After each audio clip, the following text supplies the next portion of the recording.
तो लास्ट वाली वीडियो के अंदर हमने देखा कि कैसे अल्टीमा जो है वो ईस्टर्न एम्पायर के पूरे फ्लाइंग कॉम्बैट वाले सोल्जर्स को साथ ही उनके एयरशिप्स को पूरा का पूरा डिस्ट्रॉय कर देती है। तो वहाँ पर अल्टीमा और गाबेरू की टीम की फाइट खत्म होने के बाद में वो लोग डिसाइड करते हैं कि वो आगे जाके टेस्टेरोसा और गाप्टा की टीम की मदद करेंगे। तो वीडियो को कंटिन्यू करने से पहले चैनल को भी सब्सक्राइब करके रख लेना, क्योंकि आगे चलकर मैं पूरी की पूरी तेंशुरा की लाइट नॉवेल को एक्सप्लेन करने वाला हूँ। तो अल्टीमा और गाबेरू की टीम की फाइट खत्म होने के बाद में हमको टेस्टेरोसा और गाप्टा की टीम की फाइट का सीन दिखाया जाता है, जहाँ पर रिमोरू से डायरेक्ट ऑर्डर मिलने के बाद में अभी गाप्टा और उसके जो गॉब्लिन राइडर्स है वो अपनी पूरी की पूरी पावर्स का यूज कर सकते थे। और उसके बाद में गाप्टा जो है वो बिना किसी टाइम को वेस्ट करे अपने मैजिक वुल्फ ट्रांसफॉर्मेशन को एक्टिवेट करता है, जिसके अंदर गाप्टा जो है वो रांगा के साथ में कंबाइन हो जाता है। जहाँ पर रांगा के साथ में कंबाइन होने के बाद में गाप्टा जो है वो इतना ज्यादा पावरफुल बन चुका था कि यहाँ पर एक टाइप से अभी फिलहाल वो रिमोरू के बिग फोर में से एक बन चुका था। जहाँ पर गाप्टा जो है वो 2000 मैजी टैंक से होने वाले कंटिन्यूस फायरिंग को इग्नोर करके सीधा अकेला ही सारे के सारे मैजी टैंक से लड़ने के लिए आगे बढ़ जाता है। जहाँ पर सारे के सारे 2000 मैजी टैंक्स जो है वो गाप्टा के ऊपर कंटिन्यूसली अटैक करे जा रहे थे। और यहाँ पर लगातार होने वाली फायरिंग की वजह से पूरे के पूरे बैटलफील्ड के ऊपर बहुत सारा धुआं जो है वो जमा हो जाता है, जहाँ पर सभी को लग रहा होता है कि इतने सारे अटैक से यहाँ पर गाप्टा को कोई ना कोई नुकसान तो हुआ ही होगा। लेकिन जब बैटलफील्ड के अंदर का धुआं जो है वो पूरा का पूरा क्लियर हो जाता है, तभी वहाँ पर सभी को पता चल जाता है कि इन सारे अटैक से वहाँ पर गाप्टा को कोई भी नुकसान ही नहीं हुआ है। जहाँ पर गाप्टा जो है वो 2000 मैजी टैंक्स के सामने एक डरावने सपने की तरह खड़ा था और वहाँ पर वो बैटलफील्ड के अंदर अपनी पूरी पावर्स को दिखाने के लिए रेडी हो चुका था। और तभी वहाँ पर गाप्टा जो है वो जोर से दहाड़ता है, जिसकी वजह से आसमान से ब्लैक कलर की लाइटनिंग जो है वो सीधा सारे के सारे टैंक्स के ऊपर गिरने लग जाती है। और ये जो टैंक्स थे वो एक तरीके से मेटल से बने हुए थे, इसलिए सारे के सारे टैंक्स जो है वो गाप्टा के ब्लैक लाइटनिंग से इजीली डिस्ट्रॉय हो रहे थे। जहाँ पर ये ब्लैक लाइटनिंग इतनी ज्यादा स्ट्रॉन्ग थी कि वो इजीली सारे के सारे टैंक्स के डिफेंसिव बैरियर को तोड़ दे रही थी। जहाँ पर अपने टैंक्स को एक के बाद एक डिस्ट्रॉय होते हुए देख के सारे के सारे सोल्जर्स जो है वो वहाँ पर पैनिक में चले जाते हैं। वहाँ पर टैंक्स के आसपास जितने सारे ईस्टर्न एम्पायर के जो सोल्जर्स थे वो अलग अलग डायरेक्शन के अंदर भाग रहे थे। वहाँ पर वो सारे के सारे डरने लग गए थे कि अगर गलती से भी उनके ऊपर ये ब्लैक लाइटनिंग गिर जाती है तो वहाँ पर टैंक्स की तरह ही उन लोग का भी खेल जो है वो खत्म हो जाएगा। जहाँ पर ईस्टर्न एम्पायर के सोल्जर्स को अपने जान को बचाने के लिए भागते हुए देखकर वहाँ पर गाप्टा जो है वो एक तरीके से हंसने लग जाता है। यहाँ पर डीमन लॉर्ड मिलिम के अंडर ट्रेनिंग करने के बाद में अभी गाप्टा और रांगा जो है उन लोग ने एक तरीके से अपने ट्रांसफॉर्मेशन को मास्टर कर लिया था। और इसी वजह से गाप्टा और रांगा जो है वो अपने ह्यूमनॉइड वुल्फ फॉर्म को ज्यादा टाइम तक मेंटेन कर पा रहे थे। जहाँ पर पहले डायरेक्ट ऑर्डर ना मिलने की वजह से गाप्टा जो है वो इन सारे मेटल की टैंक से दूर भाग रहा था, लाइक उनको अवॉइड करने का ट्राई कर रहा था। और वहीं पर अभी गाप्टा जो है वो अपने रॉर अटैक का यूज करके सारे के सारे टैंक्स को ऐसे डिस्ट्रॉय कर रहा था जैसे कि ये सारे टैंक्स जो है वो मेटल से नहीं बल्कि पेपर से बने हो। और इतना ही नहीं, उसके बाद में गाप्टा और रांगा जो है वो ब्लैक कलर के भवंडर के अंदर ट्रांसफॉर्म हो जाते हैं, जहाँ पर ये दोनों बाकी बचे हुए टैंक्स को हवा में उड़ा के डिस्ट्रॉय करे जा रहे थे। जहाँ पर गाप्टा और रांगा पूरे बैटलफील्ड के अंदर रैम्पेज कर ही रहे थे, तभी वो लोग क्या करते हैं कि वो लोग बैटलफील्ड के अंदर अपनी एक वाइड रेंज वाली स्किल को यूज करते हैं, जिसका नाम रहता है डांस विद वुल्फ। ये जो स्किल रहती है वो एक तरीके से बहुत बड़ा वाला टोर्नेडो स्टॉर्म क्रिएट करती है। और ये जो भवंडर है वो इतना ज्यादा पावरफुल रहता है कि वो ईस्टर्न एम्पायर के फ्रंट लाइन के अंदर जितने भी सारे ट्रूप्स है उनको एक तरीके से पूरा का पूरा वाइप आउट कर देता है। जहाँ पर अपने टैंक्स को इतना इजीली डिस्ट्रॉय होते हुए देख के और साथ ही अपने सोल्जर्स को अपने लाइफ के लिए भागते हुए देखकर वहाँ पर कमांडर गैस्टर जो है वो डिसाइड करता है कि उन लोग को अभी यहाँ से रिट्रीट कर लेना चाहिए। लेकिन यहाँ पर अभी बैटलफील्ड के अंदर से भागना भी एक तरीके से इम्पॉसिबल जैसा हो चुका था। वहाँ पर गैस्टर जो है वो कैसे भी करके इस वाले फाइट से बच के बाहर निकलना चाह रहा था, क्योंकि वहाँ पर उसके आंखों के सामने ही उसकी पूरी की पूरी आर्मी जो है वो एक तरीके से डिस्ट्रॉय हो चुकी थी। वहाँ पर कमांडर गैस्टर भागने के प्लान्स बना ही रहा होता है कि तभी वहाँ पर उसको टेस्टेरोसा की आवाज आती है, जहाँ पर टेस्टेरोसा गैस्टर को बोल रही होती है कि तुम्हारा यहाँ से बच के निकल पाना बिल्कुल भी पॉसिबल ही नहीं है। यहाँ पर टेस्टेरोसा ने गैस्टर को पहली वार्निंग देके रखी थी कि अगर वो टेस्टेरोसा ने बनाए हुए रेड लाइन को क्रॉस कर लेते तो उसके बाद में टेस्टेरोसा जो है वो किसी को भी जिंदा नहीं छोड़ेगी। जहाँ पर टेस्टेरोसा को पहले ही देख के गैस्टर को पता चल गया था कि टेस्टेरोसा तो यहाँ पर भाई दिखने को तो काफी ज्यादा ब्यूटीफुल दिखती है, लेकिन यहाँ पर टेस्टेरोसा टेस्टरोसा जो ऑरा प्रोड्यूस करती है वो एक तरीके से काफी ज्यादा डेंजरस है। और यहाँ पर अब जब टेस्टरोसा उसके सामने आ चुकी है तो वहाँ पर गैस्टर जो है वो कोई भी टाइम वेस्ट नहीं करता है और वहीं पर ही वो अपने सारे के सारे सोल्जर्स को टेस्टरोसा के ऊपर अटैक करने के ऑर्डर्स दे देता है। और जब ऑर्डर्स देने के बावजूद भी वहाँ पर गैस्टर को अपने सोल्जर से कोई भी रिस्पॉन्स नहीं मिलता है तो वहाँ पर वो अपनी यूनिक स्किल म्यूजिशियन का यूज करके अपने सोल्जर्स को चेक करता है। तो वहाँ पर गैस्टर जो है वो शॉक में चला जाता है, क्योंकि यहाँ पर कुछ टाइम पहले ही वो अपने सोल्जर्स को ऑर्डर दे रहा था कि यहाँ से हमको कैसे भी करके बच के बाहर निकलना है। लेकिन अब जब उसने अपने यूनिक स्किल का यूज करके अपने सोल्जर्स को चेक करा तो वहाँ पर उसको अपने किसी भी सोल्जर्स की हार्ट बीट जो है वो सुनाई नहीं दे रही थी। यहाँ पर गैस्टर को पता ही नहीं चलता है कि कब उसके सारे के सारे सोल्जर्स जो है वो मारे जा चुके थे। जहाँ पर गैस्टर को पैनिक में देख के वहाँ पर टेस्टरोसा जो है वो उसके साथ में मजाक करने लग जाती है और वहाँ पर वो बोलती है कि मुझे तो ऐसा लगता है कि तुम्हारे जो सारे के सारे सबऑर्डिनेट्स है उन लोग ने एक तरीके से ब्रेक ले लिया है और यहाँ पर मुझे लगता है कि शायद से वो लोग फाइट कर करके काफी ज्यादा थक चुके थे और इसी वजह से वो ढंग से खड़े भी नहीं हो पा रहे थे, इसलिए उन लोग को यहाँ पर ब्रेक लेना पड़ गया। जहाँ पर टेस्टरोसा की बात सुन के गैस्टर को भी समझ आ गया था कि उसके जो सारे के सारे सोल्जर्स है उनको टेस्टरोसा ने मार दिया है। और वहाँ पर उन लोग को मारने के बाद में टेस्टरोसा बोल रही होती है कि यहाँ पर मुझे थोड़ी सी भूख लगी थी इसलिए मैंने उन लोग की सोल को कंज्यूम कर लिया है। टेस्टरोसा की ये बात सुनकर वहाँ पर गैस्टर को काफी ज्यादा गुस्सा आ जाता है और वहाँ पर वो गुस्से में टेस्टरोसा के ऊपर अपने सीक्रेट टेक्निक का यूज करता है और इस वाले टेक्निक का नाम रहता है माइंड रिक्वियम। ये जो टेक्निक रहती है वो एक तरीके से काफी ज्यादा डेंजरस साउंड वेव्स को अपने यूजर के आजू बाजू फैला देती है और ये जो टेक्निक रहती है वो खास करके डीमंस और स्पिरिट्स के खिलाफ काफी ज्यादा पावरफुल होती है, क्योंकि यहाँ पर साउंड वेव्स का कोई फिजिकल फॉर्म नहीं होता। इसलिए यहाँ पर हम बोल सकते हैं कि ये जो टेक्निक है वो एक तरीके से डीमंस और स्पिरिट को काफी ज्यादा नुकसान पहुंचा सकती थी। लेकिन इस वाले टेक्निक की इतना ज्यादा पावरफुल होने के बावजूद भी ये जो टेक्निक है वो एक तरीके से अपने टेस्टरोसा के ऊपर वर्क नहीं करती है। जहाँ पर टेस्टरोसा इस वाले टेक्निक की मेलोडी को एंजॉय कर रही थी, लाइक ये जो टेक्निक है वो उसके सामने कुछ भी काम की नहीं थी। जहाँ पर टेस्टरोसा को अपने यूनिक टेक्निक के साथ में ऐसा खेलते हुए देखकर यहाँ पर फाइनली गैस्टर को समझ में आ जाता है कि ये जो लड़की है वो एक तरीके से उसके सामने जो ह्यूमनॉइड वुल्फ था उससे ज्यादा स्ट्रॉन्ग है। लाइक यहाँ पर गैस्टर ने रांगा और गाप्टा की पावर्स को तो देख ही लिया था, लेकिन जब उसको पता चलता है कि उसके सामने ये जो लड़की है वो गाप्टा और रांगा से भी स्ट्रॉन्ग है तो वहाँ पर गैस्टर के पसीने छूटने लग जाता है। वहाँ पर गैस्टर को पता चल गया था कि टेस्टरोसा को हराना उसके बस की बात है ही नहीं। वहाँ पर वो एक तरीके से रिग्रेट करने लग जाता है कि उसने टेस्टरोसा के दी हुई वार्निंग को इग्नोर क्यों कर दिया। यहाँ पर गैस्टर इतना टूट चुका था कि वो टेस्टरोसा से अपनी जान की भीख मांगने लग जाता है और वहाँ पर वो अपने जान को बचाने के लिए टेस्टरोसा के साथ में एक डील करने का सोचता है, जहाँ पर वो टेस्टरोसा को बोलता है कि मेरी ईस्टर्न एम्पायर के अंदर काफी ज्यादा हाई रैंक है और इसी रैंक के चलते उसको ईस्टर्न एम्पायर के बहुत सारे मिलिट्री सीक्रेट साथ ही उनके मिलिट्री के स्ट्रेटेजीज पता है। तो वहाँ पर वो टेस्टरोसा को बोलता है कि मैं तुमको ईस्टर्न एम्पायर के सारे सीक्रेट्स बताने के लिए रेडी हूँ, लेकिन यहाँ पर उन सीक्रेट्स के बदले तुमको मुझे जिंदा छोड़ना पड़ेगा। यहाँ पर गैस्टर अपने जिंदगी और मौत से खेल ही रहा होता है कि तभी उसको अपने पीछे से 3 ईस्टर्न एम्पायर के एलिट्स एजेंट्स के फुटस्टेप आते हैं, जहाँ पर उसको अभी एक होप मिल चुका था कि शायद से उन लोग के साथ में मिलकर वो टेस्टरोसा को हरा तो ना पाए, लेकिन ये 3 लोग जो है उसको यहाँ से निकलने में मदद कर सकते हैं। इसलिए यहाँ पर गैस्टर जो है वो उन तीनों के आने तक यहाँ पर टेस्टरोसा को अपने बातों के अंदर बिजी रखने का काम कर रहा था। और कुछ टाइम के बाद ही वो तीनों के तीनों नाइट्स जो है वो गैस्टर के आगे आके खड़े हो जाते हैं और वहाँ पर वो टेस्टरोसा को देख के समझ जाते हैं कि उनके सामने ये जो डीमन है वो नॉर्मल डीमन नहीं है बल्कि वो एक आर्च डीमन है। और वहाँ पर वो कुछ भी टाइम खराब ना करते हुए गैस्टर को बोलते हैं कि इस वाले डीमन को हराने के लिए हम लोग की मदद करो। जहाँ पर गैस्टर को अपने जिंदगी को बचाने का एक होप मिल चुका था, इसलिए वो बिना कुछ सोचे हुए उन 3 सोल्जर्स के साथ में मिलकर लड़ने के लिए रेडी हो जाता है। जहाँ पर कुछ टाइम के बाद ही ये तीनों अलग अलग डायरेक्शन से होली चेन्स को टेस्टरोसा के ऊपर फेंक देते हैं। ये जो फॉर्मेशन है उसको बैनिशिंग फॉर्मेशन बोला जाता है। ये जो फॉर्मेशन है वो एक तरीके से आर्च डीमन को पकड़ने के लिए डेवलप करा गया था और यहाँ पर एम्पायर के अंदर ऐसे कुछ ही लोग थे जो इस वाले टेक्निक को यूज कर पाते थे। ये सेम टेक्निक हमने सीजन 2 के अंदर देखी थी जब डियाब्लो के ऊपर इस वाले टेक्निक का यूज करा गया था और यही सेम टेक्निक अभी टेस्टरोसा के ऊपर यूज करी जा रही थी। जहाँ पर ये जो 3 नाइट्स थे वो इंपीरियल गार्डियंस के मेंबर्स थे, जिसके अंदर सबसे पहले वाले का नाम था डेविस जिसकी रैंक 11 थी, दूसरा था बार्ट जिसकी रैंक 38 थी और सबसे लास्ट में था गॉर्डन जिसकी रैंक 64 थी। और इन तीनों के बीच में जो 11th रैंक का डेविस था वो एक तरीके से हिनाटा जितना स्ट्रॉन्ग था। जहाँ पर इन तीनों नाइट्स को टेस्टरोसा टेस्टोरोसा को बंदी बनाते हुए देखकर गैस्टर जो है वो काफी ज्यादा खुश हो रहा था। वहाँ पर उसको लग रहा था कि अगर वो इन तीनों सोल्जर्स की मदद करता है तो शायद से वो लोग यहाँ पर टेस्टोरोसा को भी हरा सकते हैं। जहाँ पर इन तीनों सोल्जर्स को ध्यान से देखने के बाद में टेस्टोरोसा को एक बहुत पुरानी वाली बात याद आ जाती है और वहाँ पर टेस्टोरोसा उनसे बोलती है कि तुम तीनों वही हो ना जिन लोग ने बहुत टाइम पहले एक बार मेरा रास्ता रोका था। जहाँ पर टेस्टोरोसा की ये बात सुनकर डेविस जो है वो काफी ज्यादा शॉक में चला जाता है और उसको बहुत सालों पुरानी वाली एक बात याद आ जाती है। जहाँ पर बहुत सालों पहले हुआ क्या था कि एक बहुत बड़े वाले एम्पायर का नोबल जो था वो एक वैसल स्टेट यानी कि ऐसी कंट्री जिसके पास में लिमिटेड पावर रहती है, लाइक ऐसी कंट्री जो कि उसके एम्पायर के सामने काफी ज्यादा कमजोर थी, वो उस वाले कंट्री के प्रिंसेस से शादी करना चाहता था। जहाँ पर इस नोबल का मेन मोटिव था कि वो उसको प्रिंसेस से शादी करके इस वाले छोटी सी कंट्री को अपने पर्सनल गेन के लिए एक तरीके से रूल और कंट्रोल करना था। लेकिन उस वाले कंट्री के राजा को एम्पायर के नोबल के प्लान के बारे में पता चल जाता है और वहाँ पर वो अपने कंट्री और राजकुमारी को बचाने के लिए सीधा एम्पायर से भी लड़ने के लिए तैयार हो जाता है। जहाँ पर वो एम्पायर के सामने अपने इंडिपेंडेंट को डिक्लेयर कर देता है, लेकिन वहाँ पर उसकी जो आर्मी थी वो एम्पायर की आर्मी के सामने कुछ भी नहीं थी। अगर यहाँ पर वो बस अपने आर्मी के ऊपर ही डिपेंड रहता है तो भाई वो एम्पायर के सामने बिल्कुल भी जीत नहीं पाता। इसलिए वहाँ पर एम्पायर के सामने अपने जीतने के चांस बढ़ाने के लिए वो लोग जो है वो एक फॉरबिडन मैजिक को यूज करते हैं जो कि रहता है डीमन समनिंग। जहाँ पर बहुत सारे मैजिशियंस मिलके इस वाले समनिंग को परफॉर्म करते हैं और इस वाले समनिंग के अंदर एक आर्च डीमन समन होता है जो कि और कोई नहीं अपनी व्हाइट प्राइमोर्डियल टेस्टोरोसा रहती है। जहाँ पर टेस्टोरोसा समन होने के बाद में किंग से बोलती है कि अगर तुमको इस वाले फाइट के अंदर मेरी मदद चाहिए तो इस वाले फाइट के अंदर तुम लोग की मदद करने का मेरा जो प्राइज रहेगा वो रहेगी प्रिंसेस की बॉडी। यहाँ पर टेस्टोरोसा की बात सुन के स्टार्टिंग में किंग जो है उसकी बात को मानने के लिए मना कर देता है, लेकिन जब हेड मैजिशियन वहाँ पर देखता है कि उन लोग ने सीधा प्राइमोर्डियल व्हाइट को समन करा है तो वहाँ पर उसको पता चल जाता है कि उन लोग के पास में कोई और रास्ता है ही नहीं। अगर यहाँ पर वो लोग टेस्टोरोसा की डिमांड को पूरा नहीं करते तो शायद से टेस्टोरोसा उन लोग को मार सकती थी, और अगर यहाँ पर टेस्टोरोसा ने उन लोग को छोड़ भी दिया तो भाई एम्पायर जो है उन लोग को नहीं छोड़ेगा। और इसलिए वहाँ पर किंग जो है वो टेस्टोरोसा की डिमांड को पूरा करने के लिए मान जाता है और उसके बाद टेस्टोरोसा जो है वो एक इविल स्माइल के साथ प्रिंसेस की बॉडी को पोजेस कर लेती है। लेकिन इस चीज का आउटकम जो है वो काफी ज्यादा डेंजरस निकलता है। जहाँ पर टेस्टोरोसा जो है वो उस वाली छोटी सी कंट्री को जिन लोग ने उसको समन करा था उस वाली कंट्री को पूरा का पूरा डिस्ट्रॉय कर देती है और साथ ही उस वाले कंट्री के लोगों को मार के उनके ब्लड से भाई लेक को पूरा का पूरा रेड बना देती है। और यहाँ पर टेस्टोरोसा के रैम्पेज को रोकने के लिए एम्पायर के इंपीरियल गार्डियंस आते हैं जो कि टेस्टोरोसा के फुल रिइंकार्नेट होने से पहले ही उसको सील कर देते हैं। यहाँ पर आप लोग को भी समझ आ रहा होगा कि ये जो स्टोरी है वो एक तरीके से एम्पायर ने फैलाई हुई स्टोरी है। लाइक यहाँ पर मेन जो इवेंट हुआ था उसको छोड़ के यहाँ पर एम्पायर ने झूठी वाली स्टोरी जो है वो टेंचुरा के वर्ल्ड के अंदर फैलाई हुई है। तो यहाँ पर असलियत में हुआ क्या था वो हमको आगे आने वाले चैप्टर्स के अंदर पता चलेगा। उस टाइम जब टेस्टोरोसा को सील करा गया था उस वाले इवेंट के अंदर डेविस और उसके स्क्वाड का बहुत बड़ा वाला रोल था, इसलिए वहाँ पर टेस्टोरोसा उनको देखती समझ गई थी कि यही बंदे थे जिन लोग ने सालों पहले उसका रास्ता रोका था। जहाँ पर जब इन तीनों को पता चलता है कि उनका सामना जो है वो प्राइमोर्डियल व्हाइट से हो रहा है तो वहाँ पर ये तीनों के तीनों नाइट्स जो है वो एकदम से घबरा जाते हैं। जहाँ पर टेस्टोरोसा जो है वो चेंज के अंदर बंधे होने के बावजूद भी उन तीनों का मजाक उड़ाने लग जाती है और वहाँ पर वो बोलती है कि तुम लोग यहाँ पर मुझे रोकने के लिए कितना भी ज्यादा एफर्ट्स लगा लो लेकिन तुम लोग यहाँ पर मुझे रोक नहीं पाओगे। जहाँ पर डेविस जो है वो सोचता है कि पिछले टाइम उन लोग ने लकीली प्राइमोर्डियल व्हाइट को सील कर दिया था और यहाँ पर उसको भरोसा था कि इतने सालों बाद उसने बहुत सारी ट्रेनिंग करी है, बहुत सारी बैटल्स के अंदर वो लड़ा है, तो यहाँ पर उसको एक तरीके से कॉन्फिडेंट था कि उन लोग ने पहले भी टेस्टोरोसा को एक बार सील करा है तो इस बार भी वो टेस्टोरोसा को कैसे ना कैसे करके हरा देंगे। और कुछ टाइम के बाद ही उन तीनों के नेकलेस जो है वो ग्लो करने लग जाते हैं और आगे चल के तीनों के तीनों गोल्डन आर्मर वाले वॉरियर्स के अंदर ट्रांसफॉर्म हो जाते हैं। जहाँ पर डेविस जो है वो गैस्टर को उस वाले एरिया से रिट्रीट करने के लिए बोल देता है क्योंकि वहाँ पर वो चाहता था कि उन लोग के फाइट के बीच में वहाँ पर गैस्टर ना फंस जाए। और गैस्टर के वहाँ से जाते ही डेविस और उसके साथ में जो दो सोल्जर्स रहते हैं वो अपनी अपनी चेन्स को खींचने लग जाते हैं। वहाँ पर उन लोग का प्लान था कि वो एक ही अटैक के अंदर टेस्टोरोसा को सीधा खत्म ही कर देंगे, लेकिन तभी उसको रियलाइज होता है कि टेस्टोरोसा एकदम से उन वाले चेन्स के अंदर से गायब हो चुकी है और वहाँ पर उसको एकदम से टेस्टोरोसा का आवाज आता है जो कि बोल रही होती है कि तुम्हें क्या लगता है कि तुम लोग को मैं यहाँ से जिंदा वापस जाने दूंगी। जहाँ पर डेविस टेस्टोरोसा की आवाज को फॉलो करके पीछे मुड़ के देखता है तो उसको दिखती है टेस्टोरोसा जो कि कुछ टाइम के अंदर ही गैस्टर के गले को पकड़ के सीधा उसको तोड़ ही देती है। जहाँ पर गैस्टर का अभी खेल खत्म हो चुका था और उसकी जो बॉडी है वो ग्राउंड के ऊपर पड़ी हुई थी, जहाँ पर गैस्टर को मरते हुए देख के डेविस और उसके जो दोस्त थे वो एकदम से शॉक में चले जाते हैं। लेकिन वहाँ पर उन लोग को पता नहीं था कि उनका हाल भाई गैस्टर से ज्यादा बुरा होने वाला है। जहाँ पर टेस्टरोसा उन लोग को देख के बोलती है कि तुम लोग को ज्यादा इंतजार कराने के लिए मैं माफी चाहती हूँ। ऐसा लगता है कि ये जो बंदा था वो यहाँ से भागने के काफी ज्यादा जल्दी में था, इसलिए यहाँ पर मैंने उसको थोड़ी सी पनिशमेंट दे दी। और वहाँ पर वो बोलते है कि तुम लोग से मैं थोड़ी सी अपसेट हूँ क्योंकि तुम लोग कब से मुझे प्राइमोर्डियल व्हाइट बुलाए जा रहे हो। यहाँ पर अभी मेरा नाम टेस्टरोसा है तो मुझे प्राइमोर्डियल व्हाइट बुलाना बंद करो।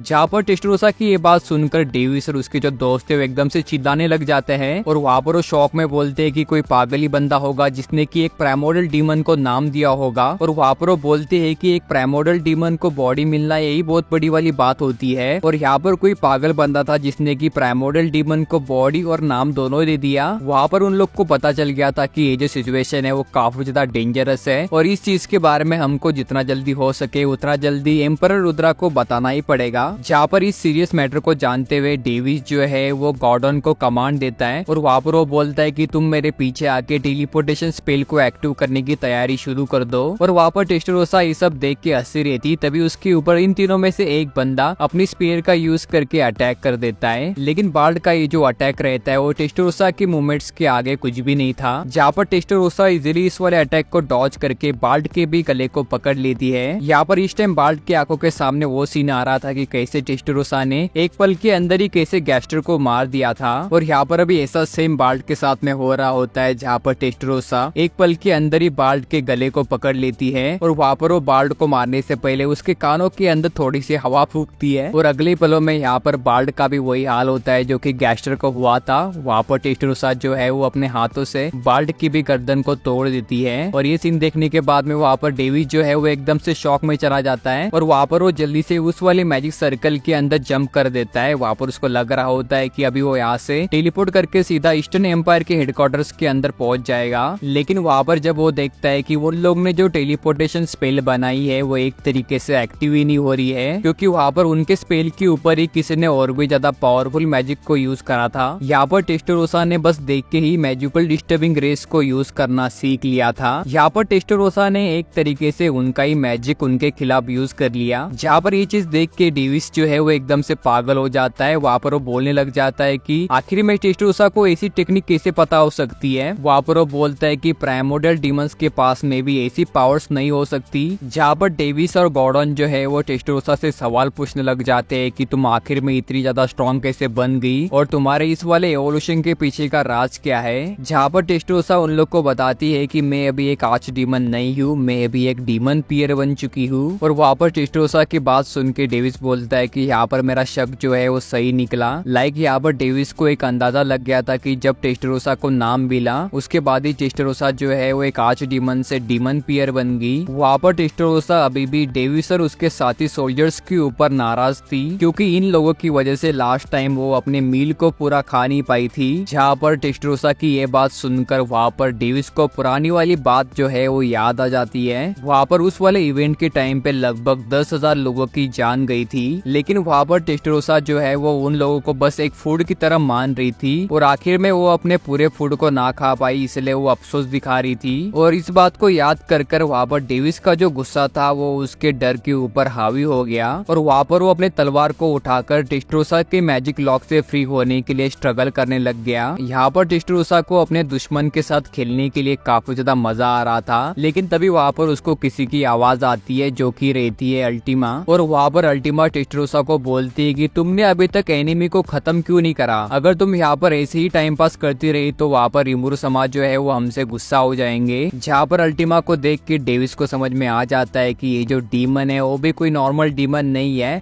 यहाँ पर उसका मुकाबला दो डीमन पियर्स से हो रहा है। जहाँ पर पहले डेविस को काफी ज्यादा गुस्सा आ रहा था और उसका जो डर था वो एकदम से गायब हो गया था, लेकिन अभी उसके सामने दो डीमन पियर आ चुकी थी तो वहाँ पर भाई डेविस को समझ में आ गया था कि भाई वो इन दोनों के सामने तो कुछ भी कर ही नहीं सकता। जहाँ पर टेस्टरोसा डेविस से बोलती है कि हालांकि ये अफसोस की बात है लेकिन हम लोग को अलग होना ही पड़ेगा। यहाँ पर तुमको गी क्रिम्सन के बारे में तो पता ही है, तो इस चीज के बारे में भी तुमको पता ही होगा। वहाँ पर टेस्टरोसा अपने हाथों के अंदर एक ब्लैक फ्लेम को लेकर उसको क्रश कर देती है। ये जो स्पेल टेस्टरोसा यूज कर रही होती है वो एक टाइप से एक न्यूक्लियर मैजिक रहता है। इस वाले न्यूक्लियर मैजिक का नाम रहता है डेथ स्ट्राइक। लाइक ये जो मैजिक है उसको सबसे पहले गी किम्सन ने यूज करा था जब वो डीमन लॉर्ड बना था, और टेस्टरोसा के इस वाले ब्लैक फ्लेम को क्रश करते ही ये जो ब्लैक फ्लेम रहती है वो एक तरीके से ब्लैक लाइट के अंदर कन्वर्ट हो जाती है, और ये जो ब्लैक लाइट रहती है वो एक तरीके से किसी भी टाइप के मटेरियल के आर पार जा सकती थी, और साथ ही ये ब्लैक लाइट लिविंग बीइंग के जेनेटिक्स को भी चेंज कर सकती थी, जिसकी वजह से किसी भी टाइप के लिविंग बीइंग को मारना टेस्टरोसा के लिए कोई बड़ी बात नहीं थी। जहाँ पर टेस्टरोसा इस वाले स्पेल को कंट्रोल करके उसके आसपास के 500 मीटर के एरिया में एक डेथ का बहुत बड़ा वाला तूफान ला देती है, और इस वाले तूफान के अंदर डेविस और गॉर्डन के साथ ही भाई बहुत सारे मैजिक टैंक्स के जो सोल्जर्स थे वो सारे के सारे मारे जाते हैं। जहाँ पर पहले बैटलफील्ड के ऊपर चारों तरफ बस टैंक्स की आवाजें आ रही थी, लेकिन अभी एक तरीके से पूरी की पूरी बैटलफील्ड जो है वो शांत हो गई थी। जहाँ पर टेस्टरोसा के अटैक के बाद में अल्टीमा नोटिस करती है कि अभी बैटलफील्ड के ऊपर ईस्टर्न एम्पायर का कोई भी सोल्जर जो है वो भी जिंदा नहीं बचा है, और इसीलिए वहाँ पर वो टेस्टरोसा के स्किल की तारीफ करती है। जहाँ पर टेस्टरोसा अल्टीमा को बोलती है कि तुम तो मेरी यहाँ पर तारीफ कर रही हो, लेकिन तुमने जो एयरशिप्स के साथ में करा है वो एक तरीके से काफी ज्यादा ही हो गया। शायद से तुम यहाँ पर भूल चुकी थी कि हमको ऑर्डर्स मिले थे कि हमको कुछ मैजिक टैंक्स और एयरशिप्स को अच्छी कंडीशन के अंदर वापस लाना है ताकि उनके ऊपर हम रिसर्च कर सके। जहाँ पर अल्टीमा टेस्टरोसा को बोलती है कि मुझे लगा नहीं था कि वो सारी एयरशिप जो है वो इतनी ज्यादा कमजोर रहेगी। वहाँ पर मैं तो बस एक को ही डिस्ट्रॉय करना चाहती थी, लेकिन वहाँ पर सारी की सारी डिस्ट्रॉय हो गई। और वहाँ पर अल्टीमा आगे चलकर बोलती है कि मुझे ऐसा लगता है कि जो डाटा मैंने सोल्जर्स के ब्रेन यूज से कलेक्ट करा है वो डाटा एक तरीके से हमारे रिसर्च के लिए काफी रहेगा। जहाँ पर टेस्टरोसा अल्टीमा को याद दिलाते हुए बोलती है कि तुम्हें तो पता ही है ना कि रिमुरु समाज से नाम मिलने के बाद में अभी हम दोनों पहले से काफी ज्यादा स्ट्रॉन्ग बन चुके हैं, तो इसलिए यहाँ पर हमको हमारी पावर्स को यूज करने से पहले काफी ज्यादा सोचना पड़ेगा। वहाँ पर अल्टीमा टेस्टरोसा की बातों से अग्री करते हुए बोलती है कि हाँ हमको अभी हमारी पावर्स को ध्यान से यूज करना पड़ेगा, और वहाँ पर वो बोलती है कि चलो हमारा तो ठीक है कि हम अपनी पावर्स को ध्यान से यूज करेंगे, लेकिन यहाँ पर कैरारा का क्या, जो कि बिना कुछ सोचे हुए अपनी मैजिक को यूज करती है। जहाँ पर टेस्टरोसा रिमुरु की वाहवाही करते हुए बोलती है कि अच्छा हुआ कि रिमुरु समा ने कैरारा को मॉन्स्टर फेडरेशन के हेडक्वार्टर के अंदर ही रखा है, वरना पता नहीं कैरारा बैटलफील्ड के ऊपर क्या क्या तबाही मचाती। और वहाँ पर टेस्टरोसा बेनिमारू ने बनाए हुए प्लान के ऊपर थोड़ी सी नाराजगी दिखाती है। लाइक इस वाले बैटल प्लान का मेन मोटिव था कि रिमुरु समा को कैसे भी करके किसी भी टाइप के पोटेंशियल थ्रेट से दूर रखना था, कि ईस्टर्न एम्पायर के अंदर अगर ऐसे कोई बंदे हो गए जो कि आगे चलकर रिमुरु समा के लिए डेंजर बन सकते थे, ऐसे लोगों को बैटलफील्ड के अंदर उतरने के लिए मजबूर करना था। और वहाँ पर अल्टीमा बोलती कि हाँ ये बात तो थोड़ी सी अजीब ही है, लाइक यहाँ पर हम खुद से ही एक्शन लेके इस वाले फाइट को इजीली जीत सकते थे, तो एक तरीके से यहाँ पर इतनी ज्यादा स्ट्रेटेजी की कोई जरूरत ही नहीं थी। लेकिन वहाँ पर टेस्टरोसा बोलती है कि शायद से ऐसा हो सकता है कि रिमुरु समा ने चाहा होगा कि अगर वो इस वाले स्ट्रेटेजी से चलते हैं तो भाई बैटल के अंदर गाप्टा और गाबिरू की बहुत बड़ी वाली ग्रोथ हो जाएगी, और मेनली गाप्टा और गाबिरू के सबऑर्डिनेट्स के ग्रोथ के लिए ही रिमुरु समा ने ये वाली स्ट्रेटेजी जो है वो बनाई रहेगी। और वहाँ पर वो बोलती है कि अगर रिमुरु समा ने चाहा तो वो किसी को भी इजीली इवॉल्व कर सकते हैं, लेकिन यहाँ पर बैटल का जो एक्सपीरियंस है वो हमको खुद ही लेना पड़ेगा, तो शायद से इसीलिए ही रिमुरु समा ने ये वाली स्ट्रेटेजी जो है वो बनाई है। यहाँ पर अल्टीमा और टेस्टरोसा दोनों ही भाई अपने रिमुरु समा के प्लान की तारीफ करने लग जाते हैं, और वहाँ पर वो दोनों बैटलफील्ड के अंदर की सोल्स को कलेक्ट करते हुए रिमुरु की तारीफ कर रहे थे।